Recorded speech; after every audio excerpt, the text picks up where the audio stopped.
தேவனுடைய பரிசுத்த நாமத்துக்கு மகிமை உண்டாவதாக. ஆண்டவரும் உலக இரட்சகருமாகிய இயேசு கிறிஸ்துவின் இனிதான நாமத்தினாலே உங்களுக்கு எங்களுடைய அன்பின் நாள் வாழ்த்துக்கள். உலக இரட்சகரின் மரணத்தை நினைவு கூறுகிற இந்த நாள் பெரிய வெள்ளிக்கிழமை, புனித வெள்ளி என்று அழைக்கப்படுகிறது. பரலோக பிதா தம்முடைய ஒரே பேரான குமாரனை, செல்ல குமாரனை இந்த உலகத்தின் மீட்புக்காக பலியாக அனுப்பி கொடுத்தார். பரலோக பிதாவின் அன்பின் வெளிப்பாடு இந்த நாளிலே உலகத்தில் மலர்ந்த நாள் தான் இந்த புனித வெள்ளிக்கிழமை. இந்த நாளிலே கர்த்தருடைய வார்த்தைக்கு நேராக நம்மை நடத்தின பரிசுத்த ஆவியானவருக்கு நாம் நன்றி சொல்லி, தேவன் நமக்காக ஏற்படுத்தின மிகப்பெரிய ரட்சிப்பை, மீட்பை தியானிக்க ஆவியானவர் நமக்கு உதவி செய்து நடத்துவாராக. உலக இரட்சகருடைய இந்த மரணத்தினுடைய பலியாகிற இந்த நாள் 6000 ஆண்டுகளுக்கு முன்பதாகவே முன்குறிக்கப்பட்ட ஒரு காரியம். ஆதியாகமத்தின் புத்தகம் 3ஆம் அதிகாரம் 15வது வசனத்துல, அவர் உன் தலையை நசுக்குவார், நீ அவர் குதிங்காலை நசுக்குவாய் என்று வேதத்தில் ஆண்டவர் எழுதி வைத்திருக்கிறார். பிசாசின் தலையை நசுக்கி அவனுடைய ராஜ்யத்துக்கு முடிவுண்டாக்கி இயேசுவின் ராஜ்யம் ஆரம்பிக்கப்பட்ட நாள் தான் இந்த புனித வெள்ளி. பிசாசுவுக்கு முடிவுண்டாக்கின ஒரு நாள், அவனுடைய அட்டகாசங்களுக்கு முடிவுண்டாக்கி தேவனுடைய புனிதமான ராஜ்யம் ஆரம்பிக்கப்பட்ட, தேவனுடைய ஆளுகை முழுமையாக இந்த உலகத்துக்கு இறங்கி வந்த நாள் தான் இந்த புனித வெள்ளி. இந்த நாளில் கர்த்தருடைய வார்த்தை நமக்கு நேராக வருகிறது. ஆண்டவராகிய இயேசு பிசாசின் கிரியைகளை அழிக்கும்படியாக வெளிப்பட்டார். 1 யோவான் 3ஆம் அதிகாரம் 8வது வசனம் வாசிக்கிறோம். ஆண்டவராகிய இயேசு பிசாசின் கிரியைகளை அழித்து போட்டு அவனுடைய எல்லா அதிகாரங்களையும் உரிந்து கொண்டு அவனை நிர்வாணமாக்கப்பட்ட நாள் தான் இந்த புனித வெள்ளிக்கிழமை. இந்த நாளிலே இயேசு கிறிஸ்துவின் பாடு மரணங்களை தியானிக்க நாம் ஒன்று கூடியிருக்கிறோம். 1 கொரிந்தியருக்கு அப்போஸ்தலனாகிய பவுல் எழுதின நிருபத்தில் 15ஆம் அதிகாரத்தில் உள்ள 3 மற்றும் 4, 5 வசனங்களை நான் உங்களுக்கு இன்று வாசிக்கிறேன். 1 கொரிந்தியர் 15ஆம் அதிகாரம் 3, 4 மற்றும் 5 வசனங்களை இந்த நாளின் தியானத்துக்காக நான் உங்களுக்கு வாசிக்கிறேன். கர்த்தர் நம்மை நடத்துவாராக. நான் அடைந்ததும் உங்களுக்கு பிரதானமாக ஒப்புவித்ததும் என்னவென்றால், கிறிஸ்துவானவர் வேத வாக்கியங்களின்படி நமது பாவங்களுக்காக மரித்து அடக்கம் பண்ணப்பட்டு வேத வாக்கியங்களின்படி 3ஆம் நாளிலே உயிர்த்தெழுந்து கேபாவுக்கும் பின்பு 12 தரிசனமானார். ஜெபம் செய்வோம். பரிசுத்த பிதாவே, இரக்கமுள்ள எங்கள் ஆண்டவரே, பரலோகத்தின் தகப்பனே, ஆசீர்வதிக்கப்பட்ட அருமையான இந்த நல்ல காலை நேரத்துக்காக ஸ்தோத்திரம். நம்முடைய பாடு மரணங்களை தியானிக்க வேத வாக்கியங்கள்படி, வசனத்தின்படி, தீர்க்க தரிசனத்தின்படி நீர் பிறந்து இந்த உலகத்தில் வாழ்ந்து மரித்து அடக்கம் பண்ணப்பட்டு உயிர்த்தெழுந்த இந்த மகிமையான காரியங்களை தியானிக்க கிருபையா எங்களுக்கு வாய்ப்பு கொடுத்தீர். அதுக்காக ஸ்தோத்திரம். இன்னும் அதிகமாக இந்த மரணத்தை தியானித்து அதில் உள்ள ஆசீர்வாதங்களை நாங்கள் பெற்று அனுபவிக்க நம்முடைய ராஜ்யத்துக்கு ஆயத்தமுள்ளவர்களாய் மாற எங்களுக்கு உதவி செய்வீராக. தயவுள்ள சித்தத்தை பூரணமாய் நிறைவேற்றி நடத்துங்க. இயேசுவின் நாமத்தில் வேண்டுகிறோம் பிதாவே, ஆமென். தேவனுடைய பரிசுத்த நாமத்துக்கு மகிமை உண்டாவதாக. ஆண்டவராகிய இயேசு கிறிஸ்து இந்த உலகத்தில் பிறக்க போவதும், அவர் இந்த உலகத்தில் வாழப்போவதும், அவர் இந்த உலகத்தில் மரித்து அடக்கம் பண்ணப்பட்டு உயிர்த்தெழுப்ப எல்லா காரியமே முன்குறிக்கப்பட்ட ஒன்று. வேத வாக்கியங்களின்படி ஆண்டவராகிய இயேசு கிறிஸ்து நமக்காக மரித்தார். வேத வாக்கியங்களின்படி அவர் அடக்கம் பண்ணப்பட்டார். வேத வாக்கியங்களின்படி இயேசு 3ஆம் நாளில் உயிரோடு எழுந்தார். அதை தான் இந்த நாளில் நமக்கு தியானமாக கர்த்தர் கொடுத்திருக்கிறார். பரலோக திட்டம், முன்குறிக்கப்பட்ட பரலோகத்தினுடைய திட்டம் நிறைவேற்றப்பட்ட நாள் தான் இந்த புனித வெள்ளி. இந்த நாளில் பரலோக பிதாவுடைய செல்ல குமாரனாக இயேசு இந்த உலகத்துக்கு பலியாக அனுப்பப்பட்டு அவர் பலியான நாள் தான் இந்த புனித வெள்ளி. தேவனுடைய திட்டம் நிறைவேற்றப்பட்ட இந்த நாள், முன்குறிக்கப்பட்ட, முன்னறிவிக்கப்பட்ட வேத வாக்கியங்களின்படி இயேசு மரிக்க காரணம் என்னவென்று சொன்னால், வேத வாக்கியங்களின்படி அவருடைய வாழ்க்கை இருந்தது. வசனத்தின்படியே இயேசு வாழ்ந்தார். வசனத்தின்படி இயேசு வாழ்ந்ததுனாலே அவருடைய மரணமும் வேத வாக்கியங்களின்படி வசனத்தின்படியே இருந்தது. மனிதர்களாகிய நம்ம எல்லாருக்கும் ஒரு நாள் மரணம் உண்டு. ஆனால் நம்முடைய மரணம் இயேசு கிறிஸ்துவின் மரணத்தை போல காணப்பட வேண்டும். வேத வாக்கியங்களின்படி இயேசு மரித்தார். வேத வாக்கியங்களின்படி இயேசு உயிரோடு எழுந்து வேத வாக்கியத்தின்படியே ஆண்டவர் ஆகிய இயேசு பிதாவின் வலது பார்சத்தில் அமர்ந்தார்.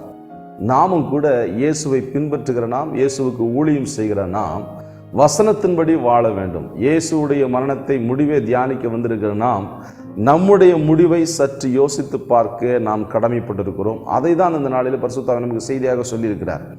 இயேசு கிறிஸ்து 2025 ஆண்டுகளுக்கு முன்பாக இந்த உலகத்தில் பிறந்து மரித்து அடக்கம் பண்ணப்பட்டு உயிர் தெழுந்து பரலோகம் போயிட்டார்.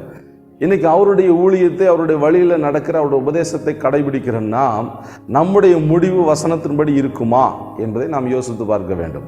நம்முடைய முடிவு வேத வசனத்தின்படி இருக்க வேண்டும். இதுதான் இந்த காலையில் கர்த்தர் சொல்வது முக்கியமான வார்த்தையாக இருக்கிறது. வேத வசனத்தின்படி வாழாதவர்களுடைய முடிவு வேத வசனத்தின்படி இருக்காது.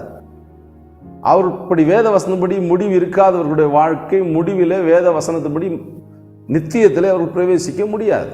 இந்த காலையில் கர்த்தர் சொல்லுகிற வார்த்தை இதுதான். இயேசு வேத வாக்கியங்களின்படி மரித்தார் என்பதை நாம் கவனத்தில் எடுத்துக்கொள்ள வேண்டும். நம்முடைய வாழ்க்கையின் முடிவும் வேத வாக்கியங்களின்படி வசனத்தின்படி இருக்க வேண்டும். அப்படி இருந்தால்தான் வசனத்தின்படி தான் நம்முடைய நித்தியத்திலே நாம் அமர முடியும். பிரியமானவர்களே, இந்த காலவெளியிலே வேத வாக்கியங்களின்படி நம்முடைய வாழ்க்கையை சீர்தூக்கி பார்க்க இந்த புனித வெள்ளியிலே பரிசுத்தாவே நமக்கு உதவி செய்வாராக. இயேசுவுடைய முடிவு மரணம் எப்படி இருந்தது? அது சாட்சி உள்ளதாக இருந்தது. மத்தேயு 27:54 எல்லாரும் பூமி அதிசயம் பார்த்தாங்க. அந்த போர் சேவகன் இயேசு கிறிஸ்துடைய விழாவில் குத்தி தண்ணீரும் ரத்தமும் வரும்போது அதை கண்டு அவன் சொன்னான், மெய்யாகவே இவர் தேவனுடைய குமாரன். இயேசு கிறிஸ்துடைய வாழ்க்கை வேத வாக்கியங்களின்படி இருந்ததுனாலே அவருடைய முடிவு வேத வசனத்தின்படியே அங்கீகரிக்கப்பட்டதாய், ஆச்சரியப்படத்தக்கதாய், சாட்சி உள்ளதாக இருந்தது. இரண்டாவதாக இயேசு கிறிஸ்துடைய மரணம் எப்படின்னு சொன்னா ஆச்சரியப்படத்தக்கதா இருந்தது. பிலாத்து ஆச்சரியப்பட்டான், இத்தனை சீக்கிரமாய் அவர் மரித்து போனாரா? மார்க் 15:44 வாசிக்கிறோம். இவ்வளவு சீக்கிரமா மரிச்சிட்டாரா அப்படின்னு பிலாத்து ஆச்சரியப்படுகிறான். இயேசு கிறிஸ்துவுக்கு தீர்ப்பு வழங்கின பிலாத்து அவன் என்ன பண்றான்? ரொம்ப ஆச்சரியப்படுறான். எல்லாரையும் ஆச்சரியத்தில் ஆழ்த்தினது இயேசு கிறிஸ்துடைய மரணம். மூன்றாவதாக இயேசு கிறிஸ்துடைய மரணம் எப்படி இருந்ததுன்னு கேட்டால், ரட்சிப்பு கொடுக்கக்கூடிய அந்த லூக்கா 23:43 நீங்க வாசிக்கும் போது தன்னோடு இருந்த கள்ளனை ஆண்டவர் கண்ணோக்கி பார்த்தார். நீர் நம்முடைய ராஜ்யத்தில் வரும்போது நினைத்துக்கொள்ளும் என்று அந்த வேண்டின கள்ளனுக்கு உடனடியாக அவனுக்கு வாய்ப்பு கொடுத்தார். இன்றைக்கு நீ என்னுடன் கூட பரதேசியில் இருப்பாய். பிரியமானவர்களே, இயேசு கிறிஸ்துடைய மரணம் வசனத்தின்படியே சாட்சியுள்ளதாக, ஆச்சரியப்படத்தக்கதாக, ரட்சிப்பை கொடுக்கக்கூடியதாக இருந்தது. நம்முடைய வாழ்க்கை, நம்முடைய முடிவு இப்படி இருக்குமா? வேத வசனங்களின்படி நம்முடைய வாழ்க்கை இருக்க வேண்டும் என்று ஆவியான விரும்பி இந்த வார்த்தைகளை கொடுக்கிறார். நம்முடைய முடிவை யோசித்து பார்க்க வேண்டிய கட்டாயத்திலே நாம் இருக்கிறோம். வேத வாக்கியங்களின்படி மரித்து வேத வாக்கியங்களின்படி அடக்கம் பண்ணப்பட்ட ஆண்டவராக இயேசு கிறிஸ்துடைய வாழ்க்கை நம்ம எல்லாருக்கும் சாட்சியாக இருக்கிறது. அவருடைய முடிவு அப்போஸ்தலர் 7:56 பிதாவின் வலது பார்சத்திலே இயேசு அமர்ந்தார். வேத வாக்கியங்களின்படி இது நடந்தது. பிரியமானவர்களே, நமக்கும் கர்த்தர் ஒரு நித்தியத்தை நியமித்து வைத்திருக்கிறார். மனுஷனாக பிறந்த எல்லாருமே ஒரு நாள் மரிக்கணும். ஆனால் மரித்த பிறகுதான் நித்தியமான ஒரு வாழ்க்கை இருக்கிறது. ஒன்று பரலோகம், இல்லாவிட்டால் அக்கினியும் கந்தகம் எரிகிற அக்கினி கடலிலே பங்கடைவார்கள். இயேசு இல்லாமல் பரலோகம் போக முடியாது. வசனத்தின்படி வாழாமல், இயேசுவை போல வேத வாக்கியங்களின்படி வாழாமல் பரலோகம் போகவே முடியாது. வேத வசனத்தின்படி நாம் வாழ வேண்டும். இயேசு கிறிஸ்துடைய மரணத்தை தியானிக்க வந்திருக்கிற நாம், நம்முடைய வாழ்க்கை வேத வாக்கியங்களின்படி இருக்கிறதா என்பதை உரசி பார்க்க வேண்டிய ஒரு உன்னதமான ஒரு நேரத்துக்குள்ளே நாம் வந்திருக்கிறோம். பிரியமானவர்களே, இந்த காலவெளியில் கர்த்தருடைய ஆவியை நம்ம சொல்வது முக்கியமான காரியம். வேத வாக்கியங்களின்படி நம்முடைய வாழ்க்கை இருக்க வேண்டும் என்பது இன்றைய குட் ஃப்ரைடே மெசேஜ். இந்த நாளின் பெரிய வெள்ளிக்கிழமை, புனித வெள்ளிக்கிழமையுடைய பரலோகத்தின் செய்தி என்னவென்று சொன்னால், வேத வசனத்தின்படி நம்முடைய வாழ்க்கை இருக்க வேண்டும். வசனத்தின்படியான வாழ்க்கை என்பது முதலாவது என்னவென்று சொன்னீங்களா, அப்போஸ்தலர் 8:32 முதல் 37 வரைக்கும் வேத வாக்கியங்களுக்கு கீழ்ப்படிவுதான் வசனத்தின்படி வாழ்கிற வாழ்க்கை. காந்தாகி மந்திரி என்ற ஒரு மந்திரிக்கு பிலிப்பு என்கிற இயேசு கிறிஸ்துடைய சீஷன் வழியாக பரிசுத்த ஆவியானவனுக்கு சுவிசேஷத்தை பகிர்ந்தளித்தார். அந்த பிலிப்பு சந்திப்பதற்கு முன்பதாக ஆலயத்துக்கு வந்து தொழுது கொண்டு தன் வழியே போய் கொண்டிருக்க மந்திரி ஏசாயா தீர்க்கதரிசி புத்தகத்தை வாசிக்கிறார். ஆவியான பிலிப்பை கொண்டு போய் ரதத்துடனே சேர்ந்து கொள்ள சொல்கிறார். பிலிப்பு பேச்சு கூட, நீர் வாசிக்கிற காரியத்தினுடைய அர்த்தம் உங்களுக்கு புரிகிறதா என்று கேட்டோன்னே, ஒருவன் எனக்கு விலைக்கு சொல்லாவிட எனக்கு எப்படி புரியும் என்று சொன்னோன்னே, அதன் அடிப்படையிலே இயேசு கிறிஸ்துவின் சுவிசேஷத்தை மந்திரிக்கு பிலிப்பு பகிர்ந்து கொள்கிறார். அப்படி பகிர்ந்து கொள்ளும்போது ஆண்டவராக இயேசு கிறிஸ்துவ பாடு மரணத்தை அந்த மந்திரி வாசித்து கொண்டு வருகிறார். இயேசு கிறிஸ்து அடிக்கப்படுகிற ஆட்டை போல கொண்டு போகப்பட்டார். மயிர் கத்திரிக்கு முன்பாக சத்தமிடாது இருக்கிற ஆட்டை போல இயேசு அமைதியாக இருந்தார் என்று வாசம். பிரியமானவர்களே, ஆண்டவராக இயேசு நமக்காக அடித்து கொல்லப்பட்டார். இயேசுவை ஆணிகளால் அடித்தாங்க, சாட்டைகளால் அடித்தாங்க. அவரை கன்னத்தில் ஓங்கி அறைந்தாங்க. அவர் ஆண்டவரை கதற கதற அவர்கள் அடித்தே, சிலுவையில் அடித்தே கொண்டார்கள். இரவு முழுதும் அவரை அலக்களித்தார்கள். இரவு முழுதும் அவருடைய வாழ்க்கை அலமட்டு போனது. அங்கே ஏரோதுவிடம் கொஞ்ச நேரம், பிலாத்துவிடம் கொஞ்ச நேரம், அவரை விசாரித்து அவரை இரவு முழுதும் அலக்களித்து மறுநாள் காலையில் அவருக்கு தீர்ப்பு சொல்லி அவரை சிலுவையில் அடித்து கொண்டார்கள். ஒரு ஆட்டை பலி கொடுக்கும்போது கழுத்தை அறுத்து தான் பலி கொடுப்பார்கள். இயேசு கழுத்து வெட்டப்பட்டு சாகலை, அவர் சிலுவையில் கதற கதற கதற அடிக்கப்பட்டு ஆண்டவராக இயேசு நமக்காக தன்னுடைய உயிரை விட்டார். எதற்காக? நாம் வசனத்தின்படி வாழ வேண்டும் என்று. நாம் வசனத்தின்படி வாழ நம்ம ஒப்பு கொடுப்போமா? நம்முடைய முடிவு வேத வாக்கியங்கள்படி இருக்க வேண்டும் என்று இயேசு எதிர்பார்க்கிறார். பரிசுத்த ஆவியானவர் விரும்புகிறார். பிதாவின் சித்தம் அதுவாக இருக்கிறது. பிரியமானவர்களே, வேத வாக்கியங்கள்படி இயேசு மரித்தார். நம்முடைய முடிவு வசனத்தின்படி இருக்க வேண்டும். வசனத்தின்படி நம்முடைய முடிவு இருக்க வேண்டும் என்று சொன்னால் இந்த மந்திரி செய்ததை நாம் செய்ய வேண்டும். இந்த காந்தாகிய மந்திரி தேவன் சொன்ன அந்த வார்த்தை அப்படியே சுவிசேஷத்துக்கு கீழ்ப்படிந்து உடனே ரதத்தை நிறுத்த சொன்னான். தண்ணீரை பார்த்தான், உடனே தண்ணீர் என்ற இறங்கினாங்க, உடனே ஞானஸ்தானம் எடுத்தான். தடை என்ன? தடை ஒன்றுமே இல்லைன்னு சொல்லி உடனடியாக கீழ்ப்படிந்தான். நம்முடைய வாழ்க்கையின் தடைகளுக்கு யார் காரணம்? நாம் தான் காரணம். நம்முடைய தடைகள் விலகுவதற்கு நாம் தான் காரணமாக இருக்க வேண்டும் என்று ஆண்டவர் சொல்லுகிறார். வசனத்துக்கு கீழ்ப்படியாதவர்கள் வேத வாக்கியங்கள்படி வாழ முடியாது. முழு மனதோடு மந்திரியை போல வசனத்திற்கு கீழ்ப்படிந்தால் உடனடியாக நீங்கள் அற்புதத்தை பார்க்கலாம். இந்த மந்திரி உடனடியாக அற்புதத்தை பார்த்தான். ஆவியானவர் வந்து பிலிப்புவை கொண்டு போவதை, அந்த அற்புத காட்சியை பார்த்து அவன் மகிழ்ச்சியோடு தன் வழியை போனான், சந்தோஷத்தோடு தன் வழியை போனான். பிரியமானவர்களே, எஞ்சிருக்கிற கொஞ்ச நாட்களை நாம் சந்தோஷத்தோடு கழிக்க வேண்டும் என்று சொன்னால் வசனத்துக்கு நீங்கள் கீழ்ப்படியணும்னு ஆவியானவர் உணர்த்துகிறார். வேத வாக்கியங்களபடி நம்முடைய முடிவு இருக்க வேண்டும் என்று ஆண்டு விரும்புகிறார். இன்னும் எத்தனை ஆண்டுகள் நாம் வாழப்போகிறோம் என்பது நமக்கு தெரியாது. இந்த உலகம் அழிவை நோக்கி மிக விரைவாக கடந்து போய் கொண்டிருக்கிறது. யுத்தங்களின் செய்திகளை நாம் கேள்விப்பட்டு கொண்டே இருக்கிறோம். ஒவ்வொரு நாளும் யுத்தத்தின் செய்தியை நாம் கேள்விப்படுகிறோம். பிரியமானவர்களே, இந்த காலவெளியில் கர்த்தர் நமக்கு சொல்லுகிற முக்கியமான காரியம், வேத வாக்கியங்களின்படி நம்முடைய வாழ்க்கையினுடைய முடிவு இருக்க வேண்டும். ஆண்டவர் இயேசு சீக்கிரமாக வர்றார். வசனத்தின்படி வாழ்கிறவங்களை சேர்க்க தான் அவர் வர்றார். அவரை போல வாழ்ந்து அவருக்காக பாடு அனுபவிக்கலாம் கர்த்தர் சேர்த்துக்கொள்ளும்படி வருகிறார்.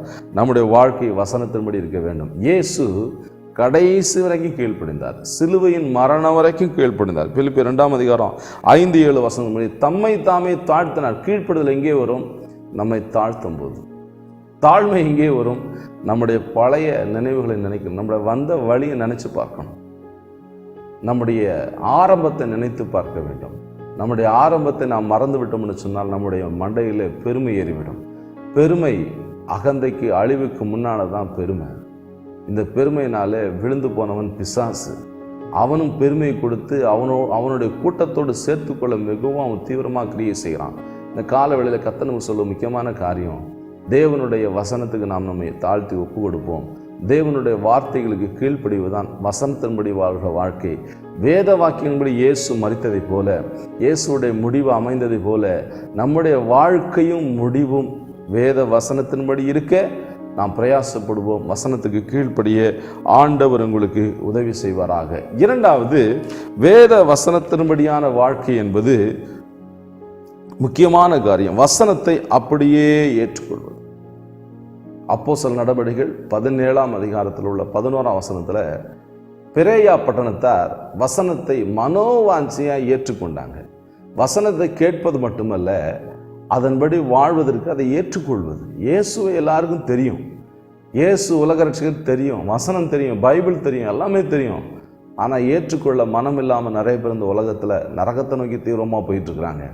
இன்றைக்கி ஆண்டவராகிய தேவன் சொல்கிறார், வசனத்தின்படி நீங்கள் வாழ உங்களை அர்ப்பணிச்சிங்கன்னா வசனத்தை அக்செப்ட் பண்ணிக்கோங்க, ஏற்றுக்கொள்ளுங்க.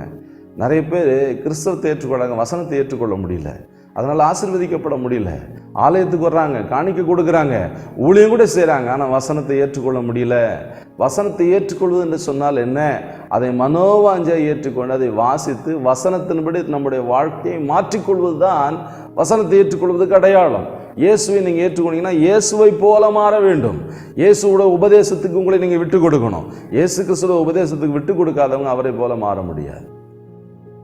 பெரேயா பட்டணத்தார் வசனத்தை மனோவாஞ்சியை ஏற்றுக்கொண்டாங்க. வசனத்தை ஏற்றுக்கொண்டது மட்டுமல்ல, அவர்கள் வசனம் சொல்வதன்படி அவர்கள் தங்களை நடப்பதற்கு தங்களை விட்டு கொடுத்தாங்க.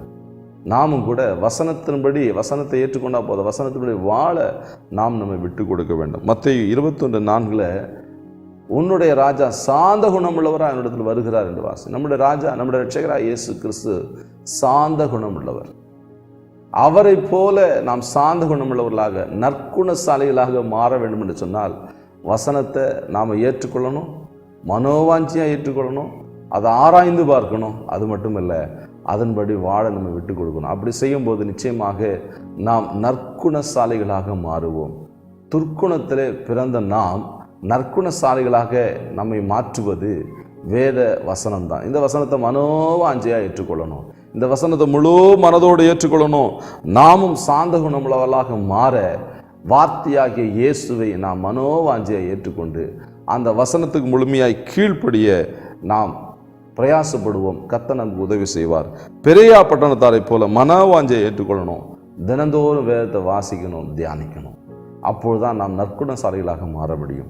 2 தீமோத்தேயு 3:11 சொல்லுது, வேத வாக்கியங்களை ஆராய்ந்து பார்க்கும் பொழுது அவருடைய பிள்ளைகள் எப்படி மாறுறாங்கன்னு கேட்டால் தேறினவர்களாக மாறுவாங்க. எந்த மனுஷனும் தேறினவனாக மாற்றுவது வேத வாக்கியம்தான். தேறினவன் என்று சொன்னால் என்ன? தீமைகளை கண்டுபிடித்து சரி செய்வது, குற்றங்களை கண்டுபிடித்து சரி செய்கிறவர் ஒரு ஊழியக்காரன். ஊழியக்காரனா நீ மாறணும், தேவனுடைய பிள்ளையா, தேவனுக்கு ஊழியம் செய்கிறவனாக மாறணும்னா தேறினவனாக மாறணும். தேறினவனா என்ன? பாவத்தை, குற்றங்களை கண்டுபிடித்து சரி செய்வது, வசனத்தின்படி மனம் திரும்புதலுக்கு இணையராக ஜனங்களை நடத்துகிறவன் தான் தேறினவன். அப்படி தேறினவனாக மாறணும் என்று சொன்னால் மனோவாஞ்ச வசனத்தை உட்காந்து ஏற்றுக்கொண்டு வாசிக்கணும், ஆராய்ந்து பார்க்கணும், நற்குணசாலையாக மாறணும், தேறினவனாக மாறணும். இந்த வேத வாக்கியம் நம்மை தேறினவனாக நற்குணசாலையாக மாற்ற விரும்பிதான் இந்த காலையில் இந்த வசனங்கள் கர்த்தருடைய ஆவியை நம்ம கொடுத்து கொண்டிருக்கிறார். வசனத்தின்படி வாழ்கிற வாழ்க்கை வசனத்தை ஏற்றுக்கொள்வது, வசனத்தின்படி வாழ்கிற வாழ்க்கை முதலாவது வசனத்துக்கு கீழ்ப்படிவது, இரண்டாவது வசனத்தை மனோவாஞ்சியாக ஏற்றுக்கொள்வது, மூன்றாவது வசனத்தின்படி வாழ்கிற வாழ்க்கை என்று சொன்னால் என்ன? யாக்கோபின் நிருபத்தில் 2:8 நீங்கள் வாசிக்கும் போது இந்த ராஜரிக பிரமாணத்தின்படி வாழ்ந்து காட்டுவது, வசனத்தின்படி வாழ்ந்து காட்டுவது, கீழ்ப்படிவது, ஏற்றுக்கொள்வது, வாழ்ந்து காட்டுவது. ஆண்டவராய் இயேசு வாழ்ந்து காட்டினார். அவரே வசனம், அவர்தான் பைபிள், அவர்தான் வேதம். நடமாடுகிற வேதமாக இயேசு இந்த உலகத்தில் வாழ்ந்து காட்டினார். இயேசுவை போல வாழ்ந்து காட்ட நாம் இந்த உலகத்தில் அவரால் தெரிந்து கொள்ளப்பட்டிருக்கிறோம். வசனத்தின்படியான வாழ்க்கை ராஜரிக பிரமாணத்தின்படி வாழ்ந்து காட்டுவது. என்ன ராஜரிக பிரமாணம்? யாக்கோபு 2:8 சொல்லுது, உன்னை போல பிறனையும் நேசி. நம்மை போல எல்லாரையும் நேசிப்பது தான் இந்த ராஜரிக பிரமாணம். எல்லா இடத்துலையும் அன்பு கூறுவது தான் இந்த ராஜரிக பிரமாணம்.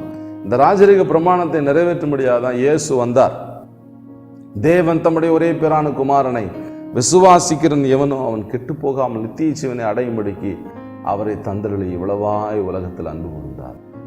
நாம் பாவிகளாக இருக்க கிறிஸ்து நமக்காக மரித்தாரே. நாம் நல்லவர்களாக இருக்கும்போது இயேசு நமக்காக மரிக்கல. அவருடைய மரணத்தை நினைவு கூறுகிற அந்த நாளிலே நமக்காக இயேசு மரித்தாரே. எவ்வளவு அன்பு வைத்தார்! இந்த அன்பில் 1% இந்த உலகத்தாருக்கு நாம் காண்பிக்க வேண்டும் அல்லவா? கிறிஸ்துவின் அன்பை வெளிப்படுத்த நாம் அழைக்கப்பட்டிருக்கிறோம். தேவன் அன்பாகவே இருக்கிறார். அன்பை வெளிப்படுத்த வேண்டிய நாம் 1 கொரிந்தியர் 13 அன்பு சகலத்தையும் தாங்கும், சகிக்கும். நாம் எல்லாவற்றையும் தாங்கிக் கொள்ள சகிக்க பழக வேண்டும். இன்னைக்கு சகிப்புத்தன்மை முற்றிலுமாக அற்றுப்போனது கிறிஸ்தவத்தை விட்டு. பிரியமானவர்களே, இயேசு நமக்காக சிலுவையை சகித்தார். இயேசு நமக்காக விபரீதங்களை சகித்தார். இயேசு பாவிகளால் செய்யப்படும் விபரீதங்களை சகித்தார், சிலுவையை சகித்தார், அவமானங்களை சகித்தார், நிந்தனைகளை சகித்தார், காயங்களை, துக்கங்களை இயேசு எல்லாவற்றையும் சகித்து ஏற்றுக்கொண்டார். நாம் இயேசுவுக்காக எவ்வளவு சகிக்கிறோம்? ராஜரிக பிரமாணத்தை ஏற்றுக்கொள்கிற நாம் சகிக்க பழக வேண்டும். சகிப்புத்தன்மை நமக்கு வேண்டும். அதை ஆண்டவரை கேட்டு பெற்றுக்கொள்வோம். எல்லாவற்றையும் சகிக்க எனக்கு கிருபை கொடுங்கப்பா. நம்முடைய சிலுவையை சுமக்க வேண்டும். நாம் சகிக்க வேண்டிய காரியங்களை சகிக்க வேண்டும் இயேசுவை போல. அப்பொழுதுதான் ராஜரிக பிரமாணத்தை நாம் நிறைவேற்றுவோம். ராஜரிக பிரமாணத்தை நிறைவேற்றுவதுதான் வசனத்தின்படி வாழ்கிற வாழ்க்கை. அன்பு கூற வேண்டும், சகிக்க வேண்டும். இயேசு சகித்தார், அன்பு கூர்ந்தார். நாமும் அன்பு கூற சகிக்க பிரயாசப்படுவோம். கர்த்தர் உங்களை ஆசீர்வதிப்பாராக. வேத வாக்கியங்களின்படி இயேசு மரித்தார். நம்முடைய முடிவு வேத வாக்கியங்களபடி இருக்க வேண்டும் என்பதை ஆவியானவர் உணர்த்துகிறார். வேத வாக்கியங்களபடி இருக்கும்போது நம்முடைய நித்தியமும் வேத வாக்கியத்தினுடைய நித்தியத்துக்குள்ளே இளைப்பாறுதலுக்குள்ளே பிரவேசிப்போம் என்பதில் எந்த விதமான சந்தேகம் இல்லை. இந்த வசனங்களின்படி கர்த்தர் உங்களை நடத்துவாராக, உங்களை ஆசீர்வதிப்பாராக. உங்கள் எல்லாருக்காக நாங்கள் ஜெபிக்கிறோம். கர்த்தர் உங்களை தொடர்ந்து நடத்துவாராக. ஜெபம் செய்வோம். பரிசுத்த பிதாவே, இரக்கமுள்ள எங்கள் ஆண்டவரே, பரலோகத்தின் தகப்பனே, ஆசீர்வதிக்கப்பட்ட அருமையான இந்த நல்ல ஆண்டவரே காலை நேரத்துக்காக ஸ்தோத்திரம். உலகமெங்கும் உம்முடைய பாடு மரணங்களை தியானித்து கொண்டிருக்கிற இந்த வேளையில் நாங்களும் வேத வாக்கியங்களபடி நீர் மரித்ததை நினைவு கூறும்படியாக, அந்த வேத வாக்கியங்களபடி நாங்களும் வாழ, வசனத்தை ஏற்றுக்கொள்ள, ஆண்டவர் ராஜரீக பிரமாணத்தை நிறைவேற்ற, வசனத்துக்கு கீழ்ப்படிய எங்களுக்கு உதவி செய்யுங்கப்பா. எங்களை தாழ்த்துகிறோம். இப்படி வசனத்தை கேட்ட மக்களை பிதா, குமாரன், பரிசுத்தாவின் நாமத்தினாலே அடியேன் ஆசீர்வதித்து ஜெபிக்கிறேன். வழி நடத்துங்க. இரத்த கோட்டைகளை மூடிக்கொள்ளும். இயேசுவின் நாமத்தில் வேண்டுகிறோம் பிதாவே. ஆமென், ஆமென். God bless you. கர்த்தர் உங்களோடு இருப்பார். கர்த்தர் உங்களை நடத்துவார்.